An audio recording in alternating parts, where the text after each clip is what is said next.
Siswa-siswa sekalian, saat ini kita akan mendengarkan materi Wawasan Wiyata Mandala dan Pengenalan Sekolah yang akan dibawakan oleh Bapak Yoce Pande SPD. Kepada Bapak Yoce, waktu dan tempat dipersilahkan.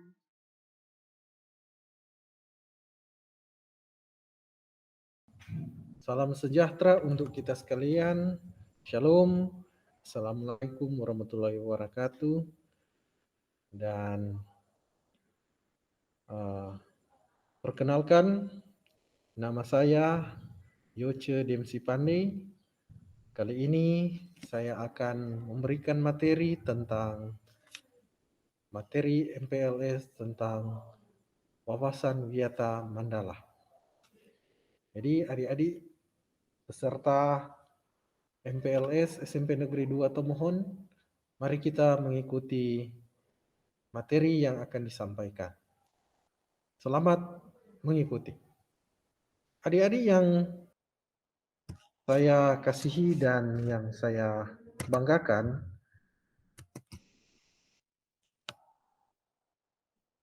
masa pengenalan lingkungan sekolah tahun ajaran 2021-2022, kita akan mulai dengan materi yang pertama, yaitu tentang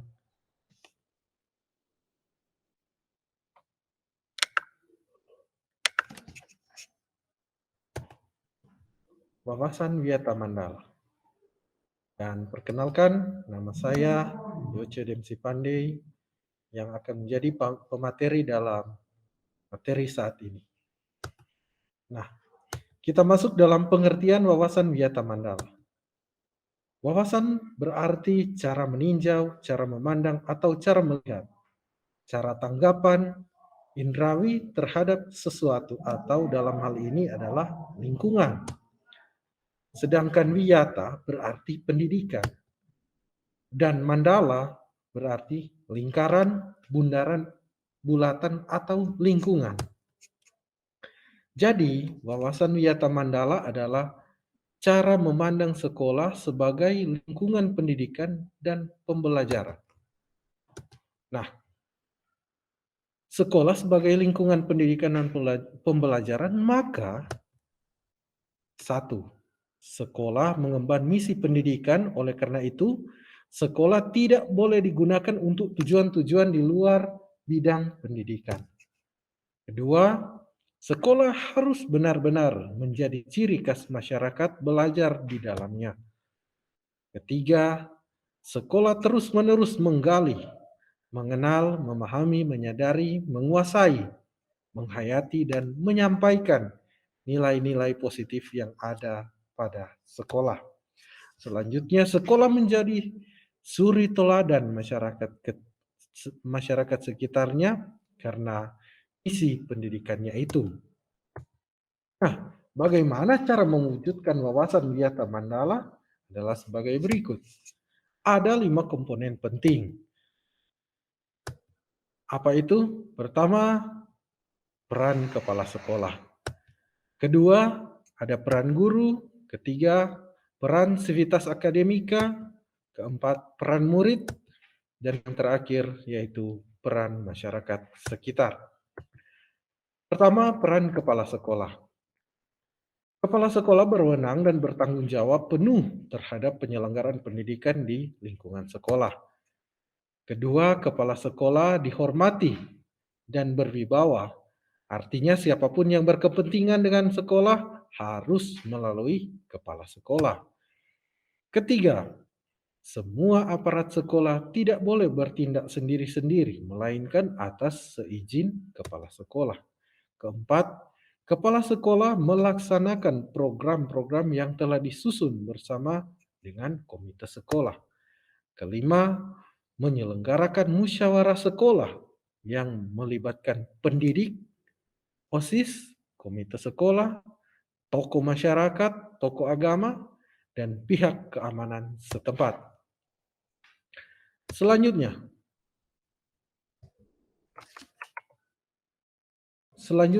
menertibkan lingkungan sekolah yang baik, yang berbentuk sarana maupun peraturan atau tata tertib.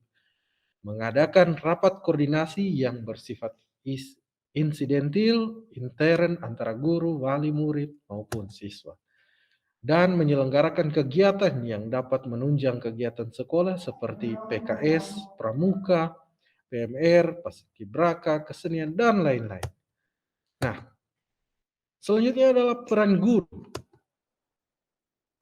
Guru menjunjung tinggi martabat dan citranya, baik sikap dan tingkah lakunya.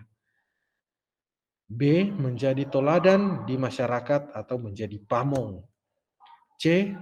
Guru harus mampu memimpin baik di lingkungan sekolah maupun di luar lingkungan sekolah. D. Guru digugu dan ditiru dipercaya oleh diri sendiri dan warga sekolah. Selanjutnya, peran sivitas akademika. Pertama, tata usaha harus mendukung kepentingan administrasi dalam rangka proses belajar mengajar di sekolah. Perangkat sekolah yang lain seperti pegawai, satpam, tukang kebun, piket, dan lainnya harus melaksanakan hak dan kewajibannya sesuai bidang tugas masing-masing. Selanjutnya, semua warga sekolah menjalin rasa persaudaraan demi kenyamanan warga sekolah. Keempat, peran murid. Nah, murid mentaati tata tertib yang berlaku di sekolah tanpa kecuali. Hormat dan sopan kepada guru dan warga sekolah yang lain. Hormat dan sopan kepada teman. Belajar yang tekun, menyelesaikan tugas yang diberikan oleh guru, menjaga nama baik keluarga dan sekolah dimanapun berada, menjauhi narkoba, menjaga dan memelihara fasilitas belajar dan mengajar. Nah,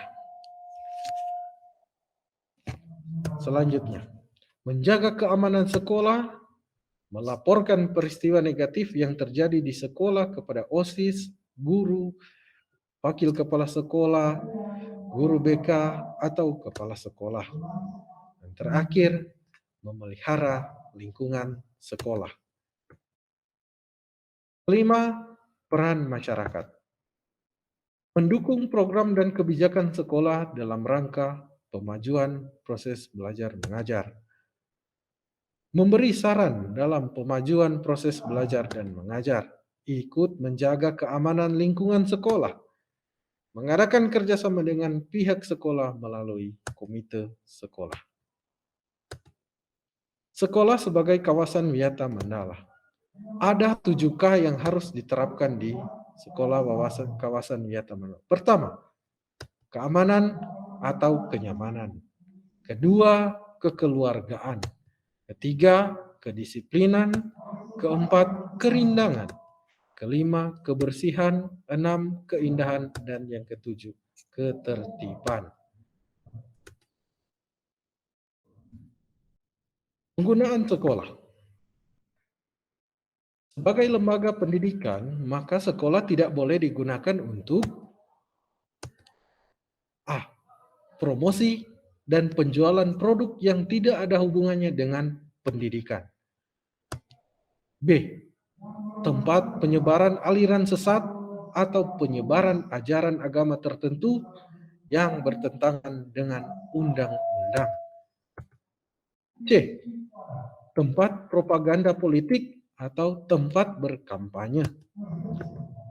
D.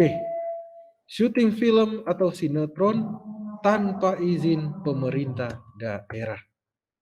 E.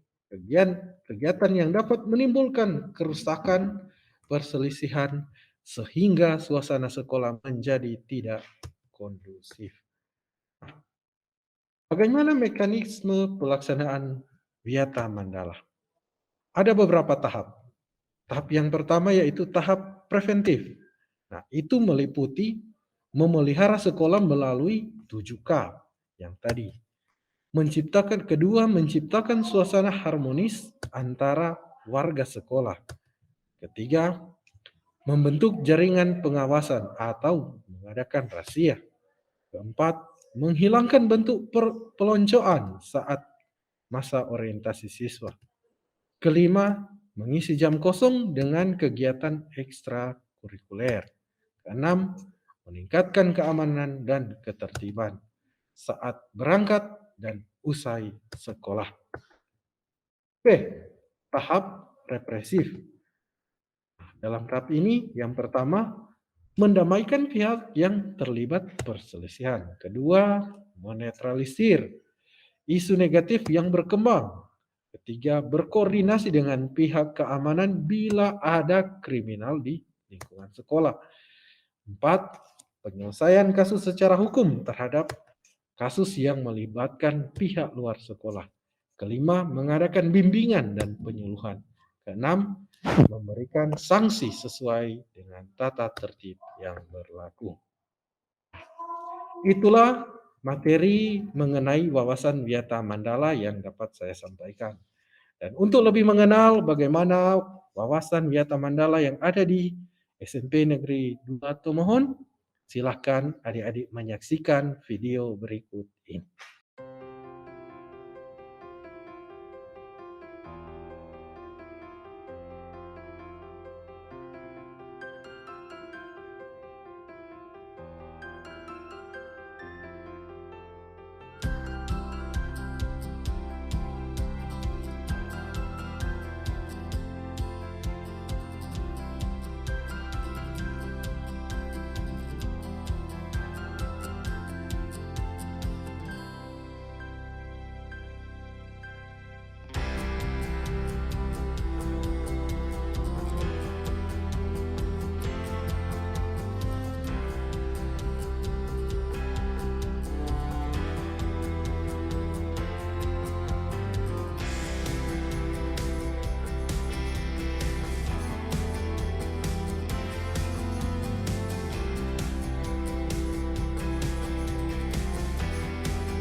Nah, itulah sekilas tentang apa yang ada di sekitar tempat sekolah adik-adik, yaitu SMP Negeri 2 Tomohon.